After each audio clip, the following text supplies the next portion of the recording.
Have you ever found yourself sitting in your favorite chair, a cup of tea in hand, only to realize your mind is miles away?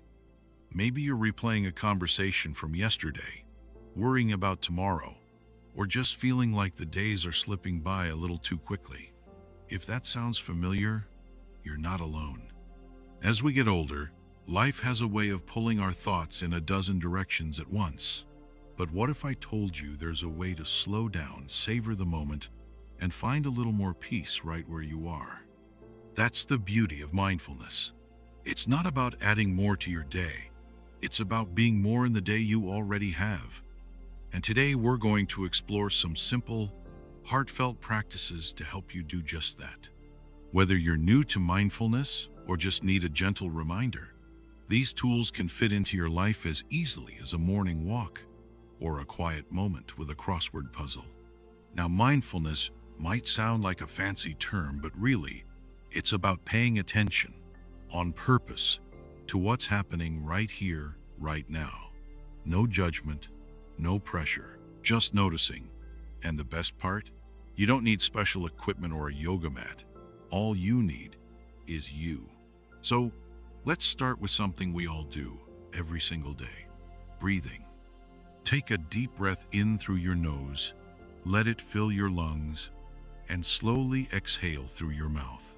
Feels nice, doesn't it? Our breath is like an anchor. It's always with us, steady and calm, even when life gets choppy. Try this. Set aside 5 minutes today. Sit somewhere comfortable, close your eyes, and just breathe. Don't worry if your mind wanders to the grocery list or that appointment next week. Gently bring your focus back to your breath like you're guiding a friend. It's okay, you might say. Let's try again. Now, let's open our eyes literally to the world around us. Have you ever noticed how the light changes in the afternoon? Or how the leaves on your favorite tree dance in the breeze? That's mindfulness too. Let's call this mindful observation. Next time you're out for a walk, even if it's just to the mailbox, pause for a moment. Really look at the color of the sky. Listen to the hum of the neighborhood. Feel the ground under your feet. It's like giving your senses a little wake-up call. My neighbor Margaret started doing this during her daily strolls, and she told me, "It's like I've been walking through a painting I never noticed before." And here's one more practice to try before we move on: gratitude. Now, I know life isn't always sunshine and roses. Aches, pains, and worries can creep in.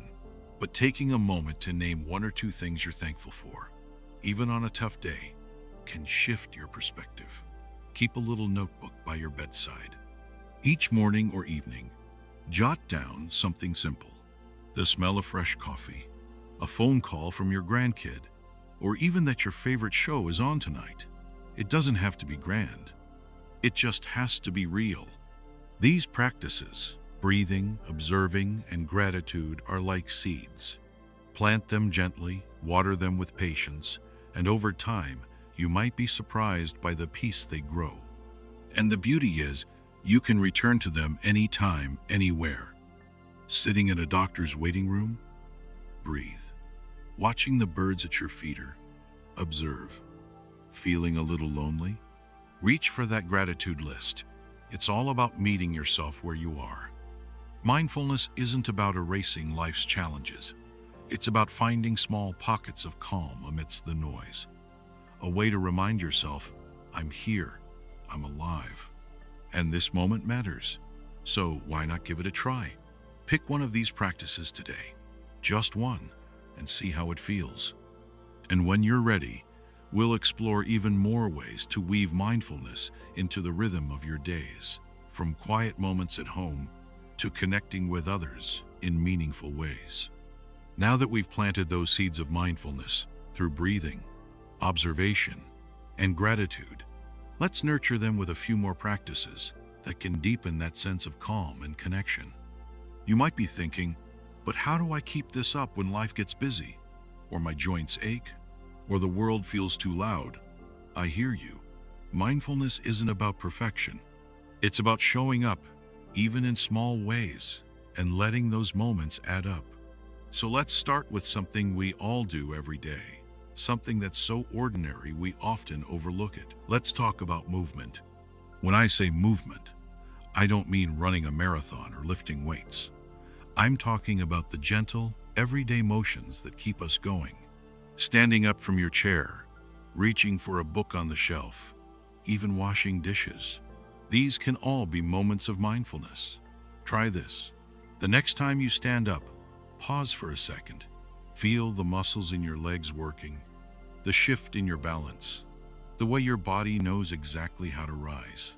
Maybe even say to yourself, "Here I go, steady and strong." My friend Carl does this every morning when he gets out of bed. He told me it's like giving his body a quiet thank you before the day begins. It's not about doing more. It's about noticing what you're already doing. And speaking of noticing, let's bring that same attention to something we do multiple times a day: eating. Now, I'll admit, I used to eat breakfast while reading the paper, barely tasting a bite. Sound familiar? Mindful eating is about savoring. It doesn't mean you have to eat slower all the time, though that can help. It's about taking just one meal, or even one bite, to really experience it. Look at the colors on your plate. Smell the aroma. Chew slowly and notice the textures. Is it sweet, salty, crunchy? My granddaughter once asked me why I was staring at my oatmeal, and I said, "I'm tasting it like it's the first time." She laughed, but then she tried it too. Turns out even oatmeal can be an adventure. Now, let's talk about something that might surprise you: silence. Or rather, the space between sounds. We're surrounded by noise, aren't we? TVs, traffic, even our own thoughts. But finding a few moments of quiet can be like a balm for the soul. You don't need complete silence, just a pause. Sit in your garden or by a window and listen. Listen to the gaps between the bird songs, the hum of the refrigerator, the distant chatter of kids playing. It's in those pauses that we often find clarity. My neighbor Ruth calls this her daily dose of quiet. She sets a timer for 3 minutes, closes her eyes, and just listens. Sometimes she hears nothing but her own heartbeat. And that, she says, is enough. Finally, let's not forget the power of connection. Mindfulness isn't just a solo practice. It's about being fully present with others too. Next time you're chatting with a friend or a loved one, try this. Put down the phone, turn off the television, look them in the eye, and really listen. Not to respond, but to understand. Notice their expressions, the tone of their voice, the little stories tucked into their words. My husband and I started doing this during our evening tea. No more talking over the weather report, just us sharing stories, or even sitting in comfortable silence. It's made those moments feel richer somehow. These practices, movement, eating, listening to silence, and connecting with others, they're all threads in the same tapestry. They remind us that mindfulness isn't a destination. It's a way of traveling through life, a little more slowly, a little more kindly. And if your mind wanders, or you forget, or you have a day where nothing feels calm, that's okay. Mindfulness is always there, waiting for you to come back, like an old friend holding a seat for you at the table. So take what resonates, leave what doesn't, and remember, this is your journey. No rules, just possibilities. So here we are, friends, with all these tools in our pockets: breathing, observing, moving, savoring, listening, connecting. It might feel like a lot, but remember, mindfulness isn't a checklist.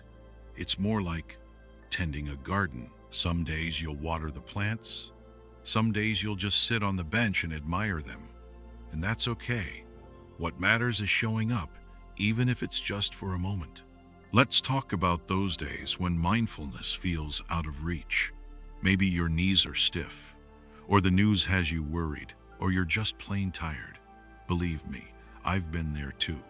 On those days, try this. Close your eyes, place a hand over your heart, and whisper, "This is hard, but I'm here." That's it. No need to fix anything.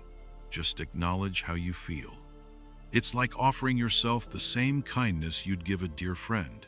My cousin Ed calls this his rainy day practice. He says sometimes the storm passes quicker when you stop fighting the rain. Now, think about your daily routines. Morning coffee, folding laundry, even brushing your teeth. These are golden opportunities to practice mindfulness without adding a single thing to your schedule. For example, when you pour your coffee, feel the warmth of the mug. Notice the steam curling up. Take that first sip like it's a tiny celebration. My sister-in-law, Joan, started doing this and joked, "I've been drinking coffee for 50 years, but I just really tasted it this week." It's those tiny moments stitched together that create a life lived fully. And what about the times when your mind races? Maybe you're lying awake at 3 a.m., replaying old conversations or fretting over tomorrow. Here's a trick I learned from a friend. Count backwards from 5, slowly, like this. 5, notice the weight of the blanket. 4, hear the hum of the night. 3, feel the pillow under your head. 2, smell the lingering scent of laundry soap. 1, taste the quiet. It's not magic, but it's close. It gently nudges your mind away from the noise and into the safety of now. As we wrap up, let's take a quiet breath together, in and out. Good. Now, I want you to know something. You've already done the most important part. You showed up. You've considered new ideas, maybe even tried a few. That's courage. That's growth. And if you forget everything else, just hold on to this. Mindfulness is simply coming home to yourself, to the life happening right here, in this room, in this chair, in this breath. Before we say goodbye, I'd love to hear from you.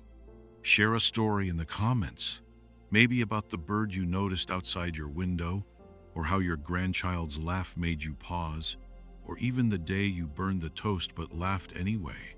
Your experiences matter. They remind all of us that we're in this together. If this video resonated with you, pass it along to someone who might need a little calm today. Hit like so I know you're out there, and subscribe if you'd like more conversations like this. Life isn't about chasing perfection. It's about collecting these small, glowing moments and realizing they were enough all along. So here's to you, to the quiet victories, the deep breaths, the sunsets savored. Keep going, keep growing, and keep remembering. Every moment is a fresh chance to begin again.